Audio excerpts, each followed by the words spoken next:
Hello students, तो आज की स्टूडियो में हम डिस्कशन करेंगे कॉमर्शियल कम्युनिकेशन। आज हम इसका कंप्लीट डिस्कशन करेंगे। इस सब्जेक्ट की प्रिपरेशन स्टार्ट करने से पहले आज का वीडियो प्लीज एंड तक जरूर देखिएगा और कोई क्वेरी रहती है तो मुझे कमेंट कीजिएगा और प्लीज इस वीडियो को शेयर जरूर कीजिएगा। तो सबसे पहले हम देखेंगे इसका जो पेपर पैटर्न होने वाला है, क्योंकि सीसी के अंदर ही मोस्ट ऑफ स्टूडेंट्स को इसके पेपर पैटर्न के रिगार्डिंग कंफ्यूजन रहता है, वो डिस्कशन करेंगे सबसे पहले। उसके बाद हर एक यूनिट में से कितने मार्क का क्या क्या पूछा जाएगा उसकी बात करेंगे और एंड में आपको बताने वाला कि भाई आपको कौन से दो यूनिट सिलेक्ट करने चाहिए जो आज के दिन ही स्टडी कर रहे हैं, कौन से इजी रहेंगे, और कुछ आईएमपी जो रहने वाली वो भी मैं आज की वीडियो में आपके साथ डिस्कशन करने वाला हूं। तो प्लीज इस वीडियो को एंड तक देखिएगा। तो चलिए अभी स्टार्ट करते हैं। देखिए, सबसे पहले पेपर पैटर्न की बात करते हैं। 50 मार्क का है, हमारा 2 ओवर का टाइमिंग है, तो पेपर 2 सेक्शन में कन्वर्ट हो चुका है। ऊपर के जो 4 क्वेश्चन है उसके बारे में डिटेल में डिस्कशन कर लेते हैं। देखिए, पहला क्वेश्चन जो है आपका सीसी के अंदर क्या निकल के आता है, पूरा का पूरा जो पहला क्वेश्चन रहेगा वो आपका टेक्स्ट बेस्ड रहने वाला है। यहाँ बुक के अंदर से भी मैं बताना चाहूंगा आपको, जिससे और ज्यादा आइडिया आ सके। या जो टेक्स्ट आपका पैटर्न्स ऑफ लाइफ, इसके ऊपर कंप्लीट आने वाला है ये, जिसमें आप जानते हैं हमारे पास 5 चैप्टर इन्वॉल्व किए गए। अब 5 चैप्टर में से यहाँ पर क्या बनेगा देखिएगा। अब यहाँ पर जो 5 चैप्टर के अंदर से सबसे पहले तो आपका बनेगा क्वेश्चन आंसर जो रहेगा वो बनने वाला है, और सेकंड इसमें से आपका बनेगा शॉर्ट नोट बनने वाला। मोस्ट ऑफ स्टूडेंट्स को पता भी होगा यहाँ पर जो क्वेश्चन आंसर रहेंगे जो पहले भी पूछे जाते थे और अभी पूछे जाएंगे, और शॉर्ट नोट भी पहले भी हुआ करती थी और अभी भी हो गया। अब कितने मार्क में डिवाइड हो सकता है, देखिए टोटल तो 20 मार्क है हमारे, 20 मार्क तो इसके आने वाले हैं। अब डिवाइड करने के अंदर क्या क्या हो सकता है, देखिए मोस्ट ऑफ चांसेस है कि भाई क्वेश्चन आंसर जो है यहाँ पर 12 मार्क कर लीजिए, क्योंकि 9 मार्क को तो पहले दिए गए थे, अब उसको 12 मार्क कर लेगा, और यहाँ पर जो शॉर्ट नोट्स है उसके 8 मार्क कर देगा बाकी बचे हुए। अब इसमें होता क्या है कि क्वेश्चन आंसर आपको कितने दिए होंगे और कितने अटेम्प्ट करने होंगे, कम से कम आपको आई थिंक 4 जितने तो अटेम्प्ट करने पड़ सकते हैं। आपको दिए गए होंगे 4 से ज्यादा, मतलब कम से कम 5 आपको क्वेश्चन दिए गए होंगे जिसमें से आपको 4 अटेम्प्ट करने रहेंगे। ठीक है, 1 से 2 ज्यादा एक्स्ट्रा ही दिया गया होगा। उसी तरह शॉर्ट नोट की बात करते हैं तो आपको अटेम्प्ट ओनली 1 ही करना है। सिलेक्ट आपको लिखना एक ही, बट आपको एक नहीं उससे ज्यादा दिया हो गया होगा। कम से कम यहाँ पर 3 जितनी आपको शॉर्ट नोट दी गई होगी, 3 में से आपको कोई एक सिलेक्ट करनी है, जो बहुत ही इजी रहता है। क्योंकि सीसी के अंदर भी आप देखो हर एक क्वेश्चन की उसका ऑप्शन में, उसके अंदर भी क्वेश्चन के अंदर भी आपको ऑप्शन देखने को मिलता है। तो सबसे बेस्ट होता है सीसी। इसकी तैयारी बहुत कम टाइम में अच्छे से कर पाएंगे। मैं आपको स्ट्रेटेजी बताने वाला, एंड में सुनिएगा ध्यान से। आई होप क्लियर हो चुका होगा। पहला क्वेश्चन टेक्स्ट में से आने वाला 12 और 8 मार्क, यहाँ पर हमारे क्वेश्चन आंसर हो गए, यहाँ पर शॉर्ट नोट हो गए। क्लियर हो चुका है। अब आते हैं क्वेश्चन नंबर 2 की। ये जो क्वेश्चन नंबर 2 है आपका कंप्लीट प्रेस रिपोर्ट आने वाली, प्रेस रिपोर्ट्स। अब प्रेस रिपोर्ट के अंदर भी ध्यान से अगर यहाँ समझेंगे तो आप देखिएगा आपके पास कितनी कैटेगरी की प्रेस रिपोर्ट है। यहाँ पे सबसे पहले आपको ध्यान रखना है, यहाँ पर 3 कैटेगरी की है। प्लीज ए को ध्यान मत दीजिएगा, ये तो जैसा ऐसा लिखा है। यहाँ बी के अंदर रिपोर्ट चालू होती है आपका। पहला होता है एक्सीडेंट, दूसरा होता है यहाँ पर नेचुरल कैलेमिटी, और थर्ड होता है करंट इवेंट। इन 3 टॉपिक के ऊपर प्रेस रिपोर्ट आपकी बुक में दी गई, और एग्जाम के अंदर भी आपको तीनों देखने को मिलेगी, मतलब तीनों कैटेगरी की एक गारंटेड देखने को मिलेगी। बट आपको लिखना है ओनली 1 ही अटेम्प्ट करना है, जो बहुत ही इजी रहता है। इसकी तैयारी मतलब करना चाहो तो बहुत आराम से हो सकती है, और डायरेक्ट एक लिखोगे वैसे आपके कितने मार्क कवर हो जाएंगे, 20 मार्क कवर हो जाएंगे, क्योंकि पहले 17 मार्क का तो हुआ ही करता था। तो 20 मार्क कवर हो जाएंगे प्रेस रिपोर्ट से। आपको तीनों कैटेगरी की देखने को मिलेगी, आपको करनी है एक अटेम्प्ट। ठीक है, आपको बात लास्ट में बताऊंगा कि किन स्टूडेंट्स को क्या तैयारी करनी चाहिए अगर वो लास्ट दिन प्रिपरेशन कर रहे हैं, और कैसे करनी चाहिए इस प्रेस रिपोर्ट के अंदर भी। आते हैं फटाफट में पेपर पैटर्न पहले बता दूं। क्वेश्चन 3 के अंदर आते हैं, तो क्वेश्चन 3 आपको देख रहे होंगे पूरा इंश्योरेंस पे डिपेंड। इंश्योरेंस जो लेटर्स होते हैं इंश्योरेंस के रिगार्डिंग हमारे पूरे लेटर्स हैं। यहाँ पर आप देखोगे सेक्शन नंबर 3 के अंदर आपकी बुक के अंदर, तो इंश्योरेंस के अंदर यहाँ पर देखिए टॉपिक दिए गए, कुछ 7 टाइप के इंश्योरेंस के रिगार्डिंग टॉपिक दिए गए। इस टॉपिक में से कोई भी आपको देखने को मिलेगी। अभी कितनी हो सकती है, पहले भी 2 हुआ करती थी तो अभी भी 2 हुआ करेगी, पर आपको ओनली अटेम्प्ट कितनी करनी है, 1 ही करनी है। मतलब आप देख रहे हो हर एक क्वेश्चन के अंदर भी आपको ऑप्शन के अंदर ऑप्शन देखने को मिल रहे हैं, इसलिए सीसी सबसे इजी माना जाता है तैयारी करने के रिगार्डिंग। एक दिन में आप तैयारी अच्छे से कर सकते हो। तो यहाँ पर भी 20 मार्क कवर हो जाएंगे, जब एक आप इंश्योरेंस लेटर लिखोगे वैसे आपके 20 मार्क हो जाएंगे पूरे।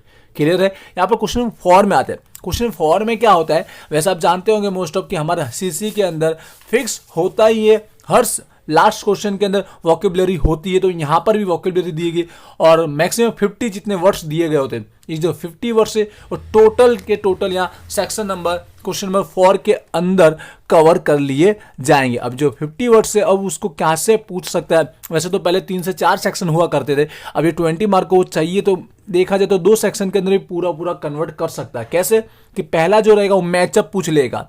मैचअप मतलब एक साइड आपका वर्ड्स दिया गया होगा, उसके सामने उसका मीनिंग दिया गया होगा। सेकंड आपका मीनिंग पूछ लेगा डायरेक्ट, मतलब आपको वर्ड दिया गया होगा उसका आपको एग्जैक्ट मीनिंग लिखना है।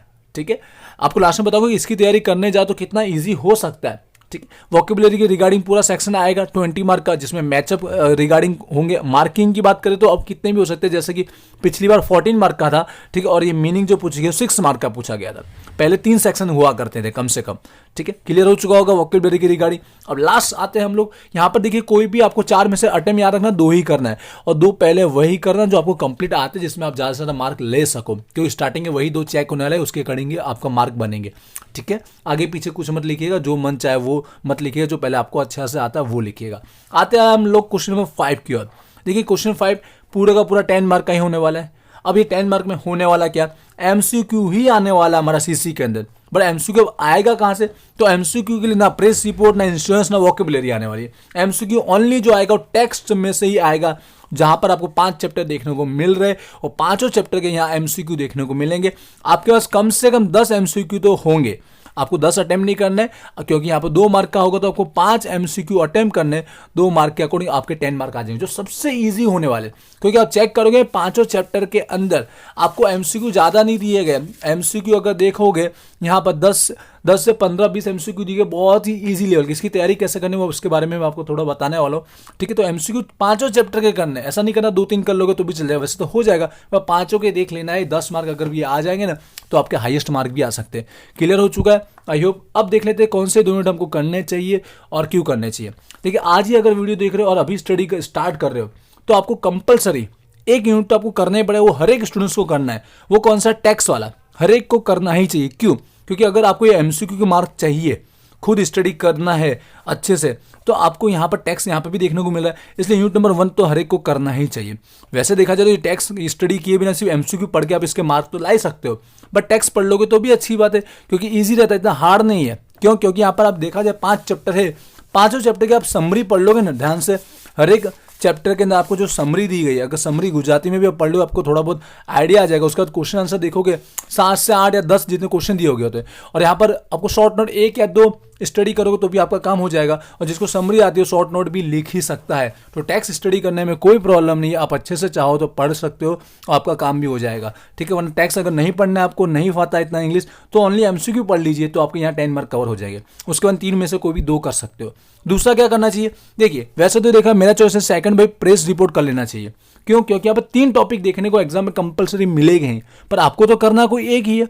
मतलब आपके पास गारंटेड है कि भाई एक ही करोगे तो भी आपका काम हो जाएगा, कोई रिस्क नहीं है यहाँ पर। तो आपको गारंटेड यहाँ पर किसी एक पर फोकस कर लेना है। और एक पर मेरा जो फेवरेट है वो है नेचुरल कैलेमिटी, क्योंकि नेचुरल कैलेमिटी आप 20 मार्क के लिए आप पॉइंट ज़्यादा बना सकते हो। यहाँ पर बस यहाँ पर जो एक्सीडेंट रिगार्डिंग जो होते हैं हर एक में थोड़ा पॉइंट चेंजेस हो भी सकता है, लेकिन कैलेमिटी में सब एक जैसे ही होता है। कोई सारे के सारे विनाशकारक है एकदम, तो उसमें 6 से 7 पॉइंट बना सकते हो। जैसे कि डैमेज का हुआ, सीएम विजिट का हुआ, रिलीफ का हुआ, आप डिटेल में 6 से 7 पॉइंट बना सकते हो। एक फॉर्मेट रेडी कर लीजिए। ठीक है, डैमेज के अंदर 4-5 लाइन लिख लिया अपने अच्छे से, वो हर एक के लिए सेम ही होता है। डैमेज हर एक लेवल का ही करेगा। सीएम विजिट आके सेम तरह के ही अपनी विजिटिंग करेगा, एक तरह का रिलीफ वर्ड सब में एक जैसा ही वर्क होता है रिलीफ का। इसी तरह पॉइंट बना लीजिएगा अपनी मर्जी से, हर एक को पढ़ने मत जाइएगा, चाहे वो अर्थ क्यों आए, सुनामी आए, कोई भी टॉपिक आए, साइक्लोन आए, आप इजीली सबके बारे में एक जैसा ही लिख सकते हो, आपको मार्क मिलेंगे ही। तो ये पढ़ने में थोड़ा आसानी है। ठीक है, प्रेस रिपोर्ट। उसके बाद अभी देखा जाए तो इंश्योरेंस भी बहुत ईजी है, और जिन स्टूडेंट्स को अगर ये वर्ड्स याद करना आसान पड़ता है तो ये भी देखा जाए तो 20 मार्क बहुत ईजी, क्योंकि इसमें तो ज़्यादा मेहनत की जरूरत भी नहीं होती है।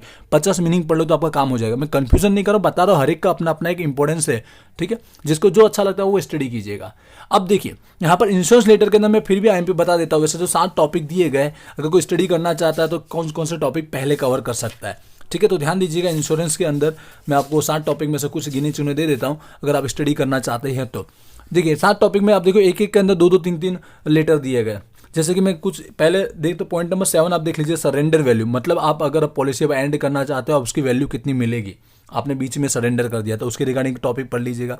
उसके बाद आस्किंग द लॉ, ये मोस्ट ऑफ में इस रिगार्डिंग बोला कि 6 से 7 ईयर के पेपरों के बेस पर और आने के चांसेस ज़्यादा होते हैं, और हर एक लेटर में कुछ ज़्यादा खास होता नहीं, बस आपको रीज़न पता होना चाहिए।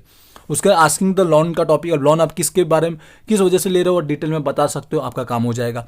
उसके बाद मेडिक्लेम के रिगार्डिंग कोई एक टॉपिक पढ़ लीजिए, चाहे मेडिकल जो इंश्योरेंस आप ले रहे हो उसकी इंक्वायरी का पढ़ सकते हो, या फिर उसको आप क्लेम कर रहे हो उसके रिगार्डिंग भी आप पढ़ सकते हो।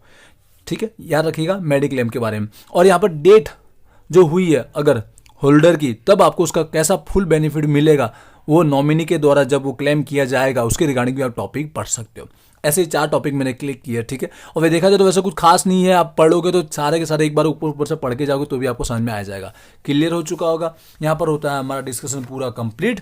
आई होप सारा पता चल चुका होगा आपको कैसे स्टडी करनी, कितने मार्क में कहाँ पर कैसे कवर कर सकते हो। आप अपने अपने हिसाब से देखिए, हर एक का यहाँ पर अलग अलग ओपिनियन हो सकता है। ईजी देखा तो प्रेस और इंश्योरेंस दोनों ईजी है, देखा जाए तो ये वोकेबुलरी भी ईजी है। आप अपने अपने हिसाब से तैयारी कीजिएगा, बाजू वाला क्या पढ़ रहा है उसके बेस पर न जाइएगा, ठीक है। Wish you all the best, thank you.